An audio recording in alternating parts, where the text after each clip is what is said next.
views and opinions expressed in this program are those of the participants and do not necessarily reflect the views of BronxNet or the program underwriters.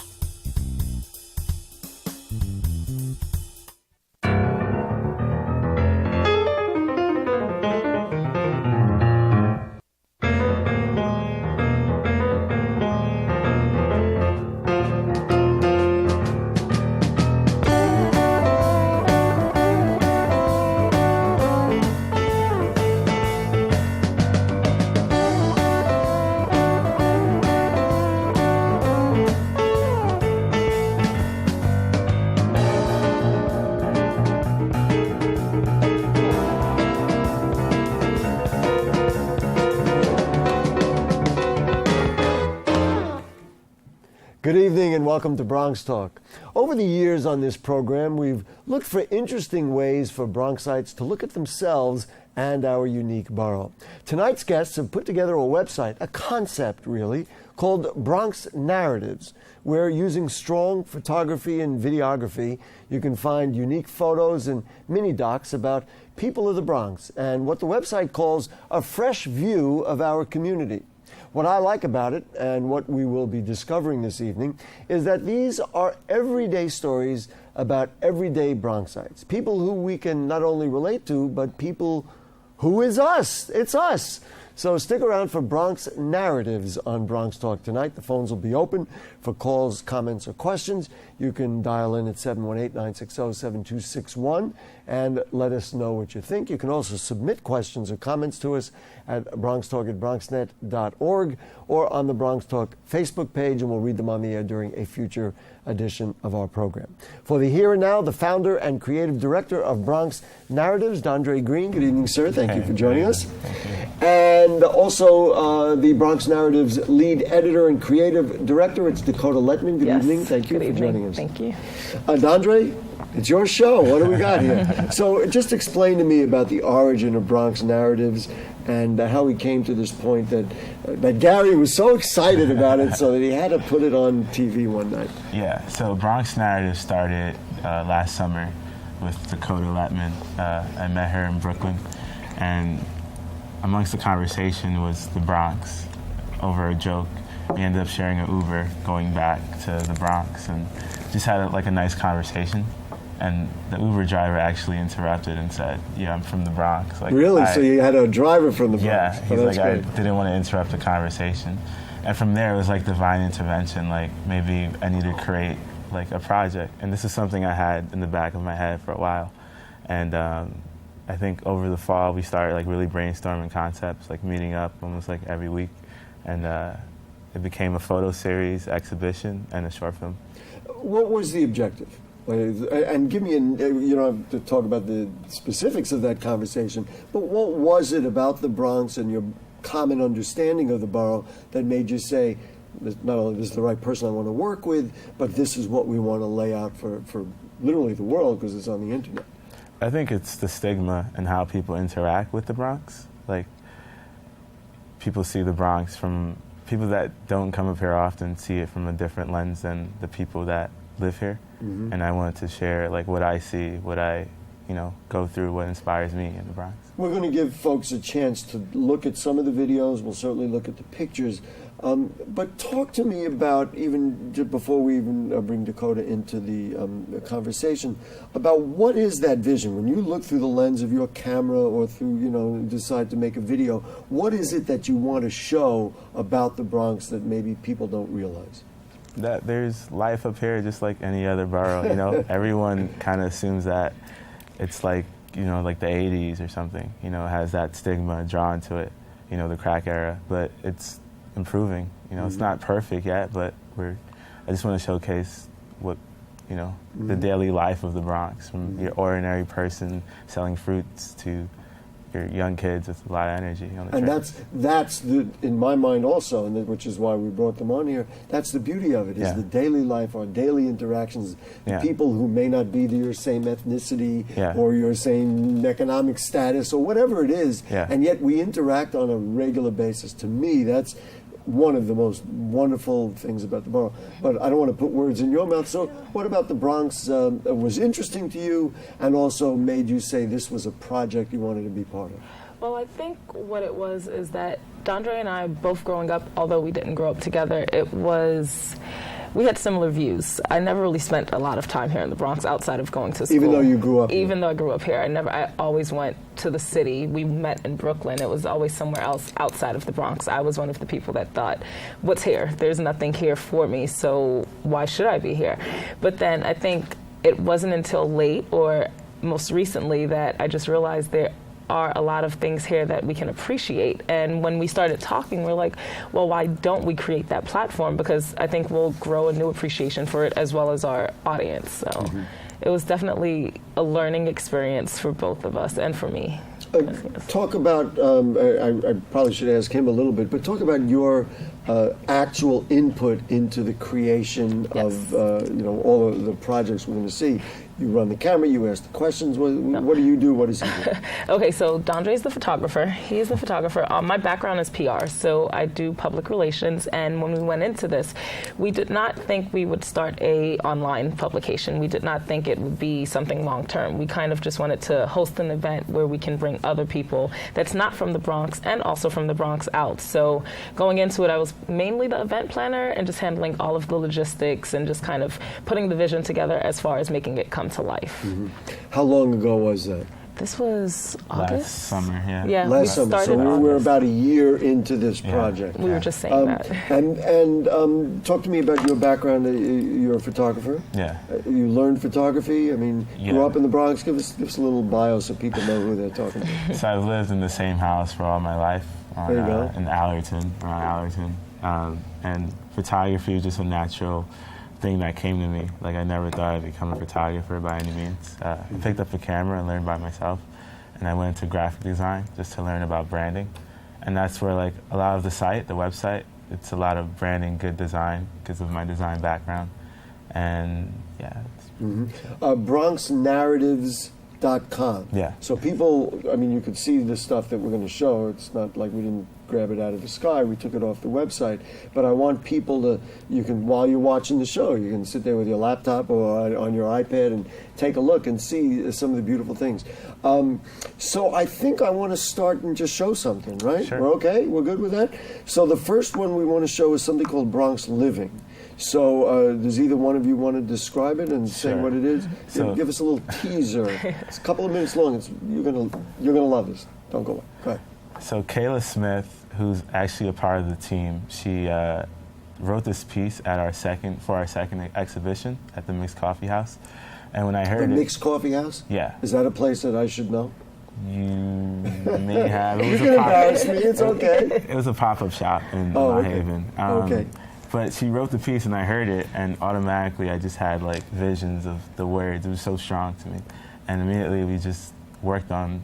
So she wrote a spoken word Yeah. piece, and then you, I guess, collectively said, "Let's shoot it." Yeah, let's shoot Okay. this piece. And just so we fully understand, and your role in those is simply to No. promote them? No role. No, I just do the editing. So Do the as far editing. yes, lead editing as far as writing. You know, I will tell you, for older folks like me and people who grew up in media and TV, things were a lot more complicated in the past. You had to, you got an editor, you had to find a studio and Yeah. everything. You do the whole thing. Yeah. But of course, young people nowadays, you can do it on your little laptop or your little iPad or whatever. Right. Yeah. So okay, Bronx Living, Yeah. as seen, shot, and portrayed on BronxNarratives.com. Take a look. Come on, it's right there. Let's get rid of the Bronx. You can't tell me that Bronx Living isn't one of the most sensory experiences ever. In fact, some of my fondest memories have happened in warmer weather. I think it was summer, 98. When I first learned that you could reach for the stars and hold them in your hands, did you know that stars aren't as big as you think they are? They flicker off and on as if to make Con Edison jealous with every twinkle they taunt. You've got all that power, but you still can't control this light. Have you ever watched a star take flight, felt it traverse along your palms as it prepared to take its proper place in the night sky? I have held stars, and I have felt them traverse along my palms in my burrow. I have stood at the edge of winter and have watched glorious battles between winter's ice and spring's air. The outcome is always the same. The battle ends with birds singing beautiful eulogies at winter's repast as spring takes its victory lap through my nostrils and into my lungs. Through my nostrils and into my lungs, you can't tell me that Bronx living isn't one of the most sensory experiences ever. I have seen glorious wars here. I have held stars, and I have felt them traverse along my palm in my burrow.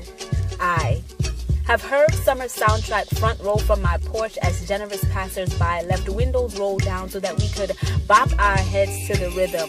Simultaneously with percussion, I have tasted goodness on popsicle sticks and have enjoyed the company of good friends and Mr. Softy. You can't tell me that Bronx living isn't one of the most sensory experiences ever. I have tasted goodness on popsicle sticks. I have heard summer's soundtrack. I have seen glorious wars here, and I have held stars. I've felt them traverse along my palms in my burrow. I have performed my poetry in snow-covered fields as the smell of firewood lingered nearby. You cannot tell me that Bronx living isn't one of the most sensory experiences ever. And because of these experiences, I cannot sit back and watch as someone who has never smelled her firewood, tasted goodness on popsicle sticks, heard summer's soundtrack, seen glorious wars, and held stars, and have felt them traverse along their palms, take her and turn her into something she was never intended to be. I will invest in her. I will take care of my burrow. I will invest in the Bronx.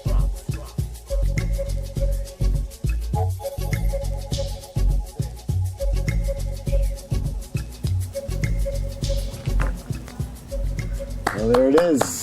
Bronx Narratives. Congratulations. I just think it's a triumph, mostly because, and I'm just going to do my little editorial moment, we know all those places. We know what that looks like. We live in those places. We know Orchard Beach. We know the subway. We know what it's like looking over the highway. Yeah. And nobody ever looks at it like that. Yeah. That it's a magical place. It's a place of wonder. It's a place of interest. It's a place of beauty. And I really appreciate, Dondre, that you captured it on there. It's great. Thank you. So when you think about what the kinds of things you could put on there, and we're going to show some more of it, I guess it's endless, right? When you look at everyday ordinary life, and it doesn't matter whether it's Orchard Beach or Arthur Avenue or some beautiful street in Mott Haven or, just go down anywhere to go to the so-called downtown Bronx on 149th Street. Yeah. you could do anything there, right? Once you've got that vision, right? Yeah. So tell me what you're thinking about for the future or what's next? Bronx Narratives is really going to operate as an ongoing research project for myself. Like, I'm learning just as much as I'm teaching, I'd say, with the website. I think we want to have neighborhood editorials as well on there. We want to expand the narrative, the audio narrative portion on the site, have more people have their variety of thoughts. And, more photos, kind of have it more as an open canvas for people to submit to. More so than just you putting out, but have it be more interactive. Yeah. Dakota, what's the reaction that you get from people? Are people as crazy as I am and say, oh my God, I love that? You know what? I think we have a lot of support, way more support than I thought we would have, and I believe Dondre felt the same way. But when we went into this, we honestly did not know what people would think. We were just like, okay, well, let's do this. Let's do this event. Let's host this photo gallery, and let's just bring people to the Bronx. Like, that was our only objective, to just get. It was a really cold winter day when we did it too, so the turnout was amazing. And after the first event, we saw that people wanted more. So that's been a lot of the reactions. It's like, thank you for creating this platform for us, because it's about time someone gives us something to talk about, something to look forward to in the Bronx, and it's not just negative. So I was going to say positive. Yeah, exactly, really positive. And have you received feedback yet? And we'll tell you how you'll be able to interact with them. Have you received other people submitting things? Oh yeah, definitely. Now, is some of that on the website? Did I not notice that yet? Yeah, more so the photography. And the narratives, the audio narratives. Great. All right, so now we're going to show another one, right? Yes. Sure. I hope folks are enjoying like I am. I love watching these.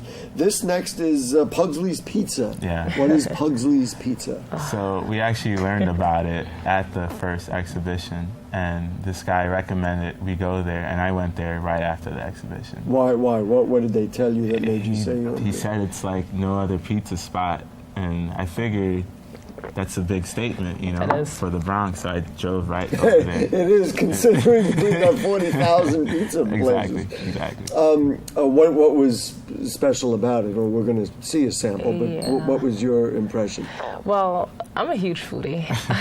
I love food. I writes also, about yeah, the I food. write. I do all the food articles online, and I didn't know what to expect. Dondre went before I did, and he just kept saying, "Okay, we have to visit this place. It's so classic. It's just your classic pizza shop." And I'm like, "What is your classic pizza I was going shop?" to say, what isn't? Yeah, All exactly, the pizza shops are our exactly. classic pizza shops. But I think the video definitely will speak for itself, and you'll see why it is so Okay, special. and where, you know, I'm not aware. Where is Pugsley's Pizza? It's on Fordham. It's like behind this like gas station. Oh, yeah? Right in front of Fordham University. Oh, Yeah. okay. Yes. Well, because now obviously I've got to go. You Yeah. should. You know, And meet Sal. I'm hanging out with them because they're telling me where I got to be at the BX, and that's what I want to know. All right, so Pugsley's Pizza, as portrayed by Bronx Narratives.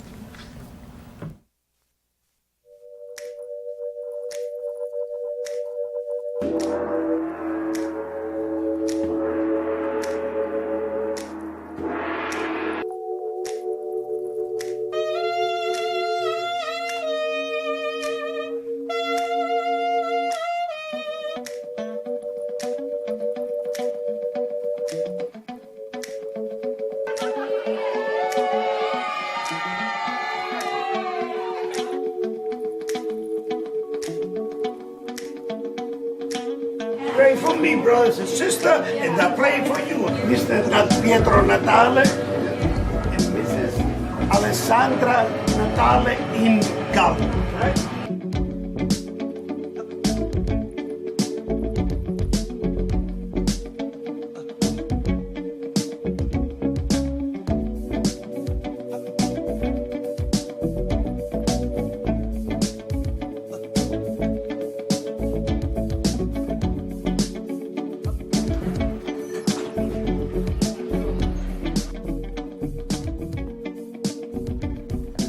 Stop, you're giving it. All right, there you go. I'll give a little hand for Pugsley's Pizza. And we were just noting how it makes you hungry, even if you had a slice for lunch today. They have the gong. He uses that's his gong, and then Yeah. who was that? That was the owner playing the saxophone. Sal, yeah. And they do that in the store. Yeah. Well, now if, we all. If you're lucky, you get the When you go, you tell them Gary sent you. What can I tell you? So that was Pugsley's Pizza. I want to show some, before we run out of time, I want to show some of the photography, which is just beautiful. And I thought this, next we're going to see 4 pictures from, here's a place called Chills. You can take a look here. Now, this was a really, what is this place? So basically, Chills. And the food looked pretty good there. Yeah, it is pretty good. It's really good. So Chills is a newly opened restaurant that is in the northern section of the Bronx, Wakeville on Okay, leave that 240 one on there, folks, for a sec. Go ahead. on 241st or 242nd in White Plains Road. Right. Caribbean restaurant and lounge. It's really intimate and cozy, but not so formal. Yeah, get that. Look at that. Go ahead. I'm sorry. No, it's totally fine. Not so formal, just a place where you can just go and eat some really good Jamaican food. And what was distinctive about it that made you say, gee whiz, we ought to put it on, I think it was on me. our website? Well, we heard from Yeah. our food. Yeah. Well, it was, Sure. what was it? I can't remember if it was someone else that told us about it, but we kept hearing about this place. Yeah. Just through the grapevine, a lot of people kept saying, you need to check out Chills. Specifically the wings that you just saw online or on the screen. And we finally went. So what I liked about it mostly is because there's not a lot of places to go and just kind of relax and eat in the Bronx, I feel. There aren't a lot of loungy areas. And to finally have that, I appreciate it. So Yeah. And we should mention that it's Chills with a Z, right? Yes. Chillz. yes. All right. And so now Gary's learning more places to go for dinner and everything else. So it's a place to go for dinner, maybe have a drink or two and sit down. Yes. And it has, you saw the look, it has such a nice look. But again, the kind of place, if you drove by it or if, you heard about the Bronx, You wouldn't know. You wouldn't Yeah. think, nice vibes in the place, good place Yeah, to go. Okay, yeah. Chills, and that's up where? Gary, I'm taking notes. Where is it? 242nd and White 240, Plains yeah, Road. look at that picture. Who wouldn't want to go there on a Friday night or something after Yeah. work, right? Yeah. Great. All right.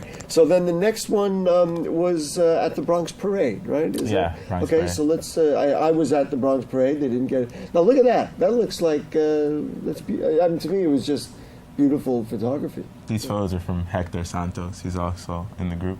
How many people in your group? I believe it's 6 of us? Six Yeah, 6 of altogether. us, yes. Wow. And you get together all the time, or people just go, look at that. We have conference calls and Email photos around. Yeah. But you see what I like about that is that's just people getting together, Yeah. not actually parading. Yeah. That's just Right. kind of people socializing, people different ethnicities, kids doing their thing in the Bronx.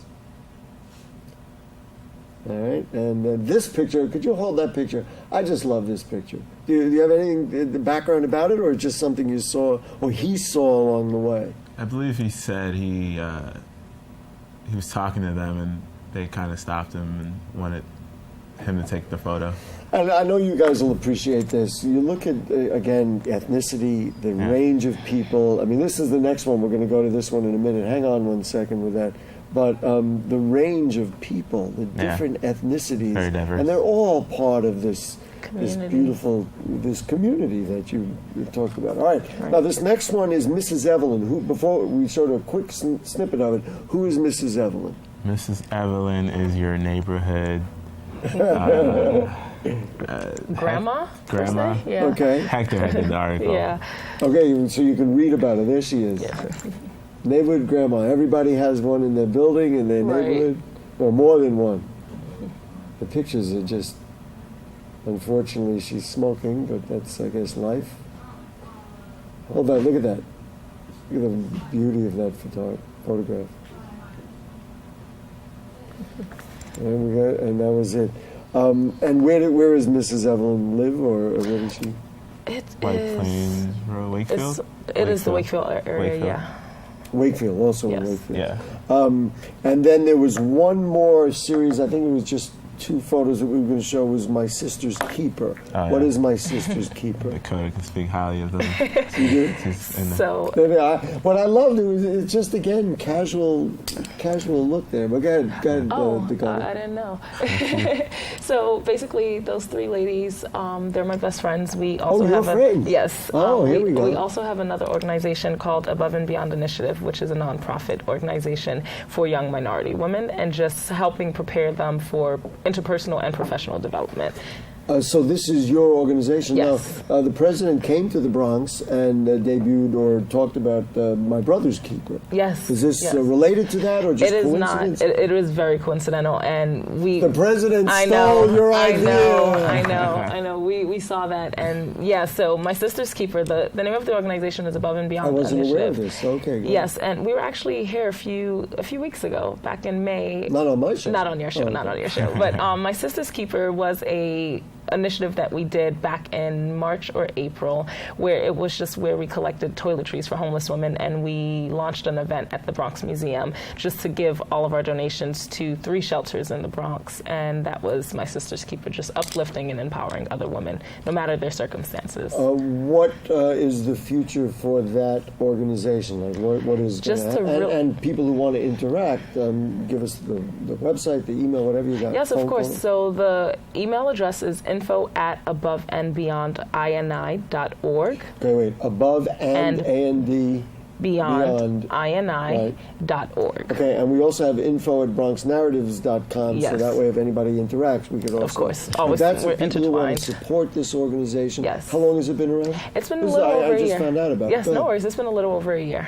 Okay. A little over a and year. what's the next project on the list for that organization? Well, we really would like to just kick off our programs for teenage girls and just start mainly helping like resume building, mock interviews, workshops where you can just learn how to prepare for a job, the real world, financial advising, and so forth. Fantastic. Yes. See, we're opening up the box here and finding all kinds of things. So, Dondre, congratulations on Bronx Narratives. Thank you. Now, the outreach, which you mentioned earlier, and I want to repeat, for people who want to submit, want to participate, what do they do? You just email us at info@bronxnarratives.com. I'm very responsive. I check everything. And Every day. every day it's on. Well, that's how he got himself on TV. I can tell you that, and made sure. Yeah. And what specifically you're looking for? I mean, obviously we have many wonderful photographers. Right. So anybody who is motivated by it, I'm assuming it's not only experienced, well-to-do photographers. You really want to find people who are just doing this stuff. Yeah. Photos, oral narratives. Like if you have your opinions on the Bronx, you can record it on your phone. Dondre Green and Dakota Letman, thank you so much for bringing Bronx Narratives to us and to the people of the Bronx. And as you do more, we'll invite you back and we'll show more, because we've got to take a look at our borough in new and different ways, and you really made a great start for us. So it's BronxNarratives.com. Thank you both. Thank you. Thank you. Folks, if you have further questions or comments on anything you heard on tonight's show or anything going on in the Bronx, then email them to us at BronxTalk@BronxNet.org or put them on our Facebook page, and we'll read them on the air during a future edition of our program. We ask you to like Bronx Talk on Facebook. You can check out our archives at BronxNet.org. You'll find Bronx Talk in the lower right navigation bar on that website. Thanks to producer Dalia Gonzalez, director Shirley Arrieta. Thanks to Helen and Bianca, Clyde, and all the thousands of people who work on our show every night. And we'll see you next week. Good night. Thank you.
I grew up in the housing projects of Cleveland.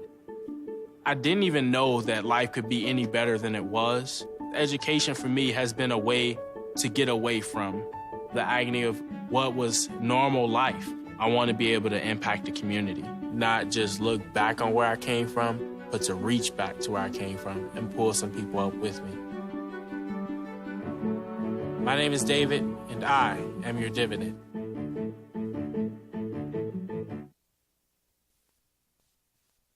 A single ember that escapes from a wildfire can travel more than a mile.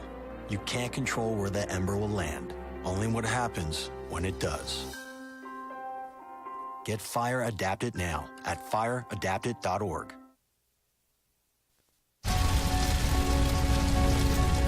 A single ember from a wildfire can travel over a mile. That ember can ignite and destroy your home or community. You can't control where that ember will land. Only what happens before it does. Visit fireadapted.org to learn how you can help protect your community from wildfires.